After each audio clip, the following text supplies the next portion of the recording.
Que la paix de Dieu soit avec vous.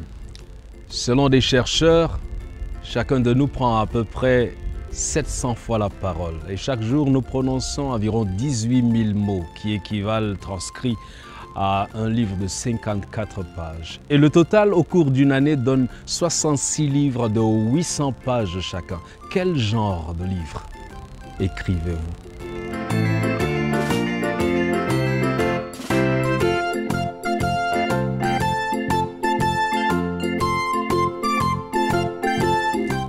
Jésus nous a dit de faire très attention, car les hommes rendront compte de toute parole vaine qu'ils auront proférée. Car par tes paroles, tu seras condamné, par tes paroles, tu seras justifié. Matthieu 12, verset 36. Et le sage, dans le livre de Proverbes, au chapitre 18, le verset 21, dit « La mort et la vie sont au pouvoir de la langue. Quiconque l'aime en mangera les fruits. » La vie et la mort sont au pouvoir de la langue. Si vous parlez de la vie, vous goûterez à la vie. Si vous parlez de la mort, vous passerez par cette mort. Si vous parlez de ces peurs, si vous vous livrez à la destruction, vous serez vous-même détruit. C'est pour cette raison que dans sa sagesse, Jésus nous a dit « Bénissez, ne maudissez pas ». L'utilisation de la langue est très importante. Et la sagesse divine nous a toujours exhortés au silence, au besoin. Si ce que j'ai à dire, si ce que j'ai à dire est mauvais, s'il tue, s'il détruit, s'il n'est pas utile, alors pourquoi devrais-je parler? Le sage Jacques, dans Jacques chapitre 1er, verset 19, nous dit « Nous devons être prompts à écouter, lents à parler, lents à se mettre en colère. » Que de foyers aujourd'hui sont détruits à cause de la non-maîtrise de la langue.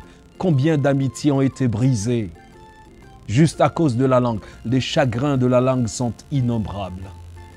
Que de larmes ont coulé. Les sanglots qui mouillent les oreillers pendant la nuit juste à cause de la langue. Et si nous arrêtions un instant cette perversion, nous gagnerions en amour. Nous gagnerions en affection. Nous construirions alors une société de bonheur, une famille où la paix, la concorde, la sérénité règnent. Je voudrais nous conseiller à travers cette sagesse de Dieu à laisser Dieu contrôler notre langue. Et c'est une tâche pas facile. Ce n'est pas aisé du tout. Maîtriser sa langue ne relève pas de notre compétence humaine. Nous ne pouvons pas maîtriser notre langue. Mais si nous appelons Dieu à l'aide, mais si nous sommes conscients de notre faiblesse, si nous comptons sur la grâce de Dieu et si nous nous mettons à l'étude de sa parole, parce qu'une mauvaise langue traduit effectivement un mauvais cœur, car c'est du mauvais cœur que sortent les paroles mauvaises.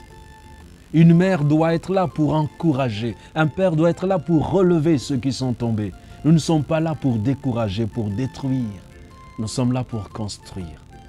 Quel genre de livre écrivons-nous chaque jour?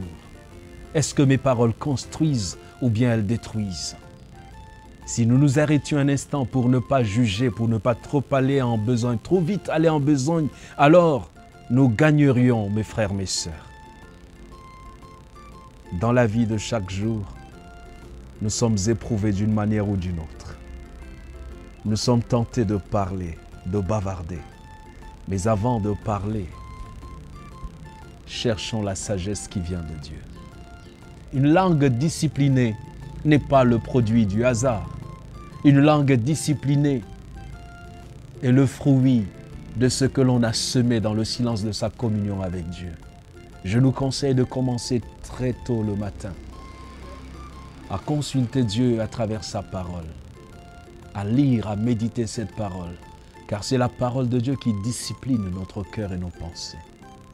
C'est de l'abondance du cœur que la bouche parle. Remplissons notre cœur de la parole de Dieu et laissons le Saint-Esprit venir discipliner notre langue, surtout dans les moments de crise que nous traversons. Une mauvaise parole est capable de déclencher des conséquences désastreuses. Mais je voudrais croire, par la grâce de Dieu, que nous allons laisser à Dieu le soin de discipliner notre langue, une langue de bénédiction.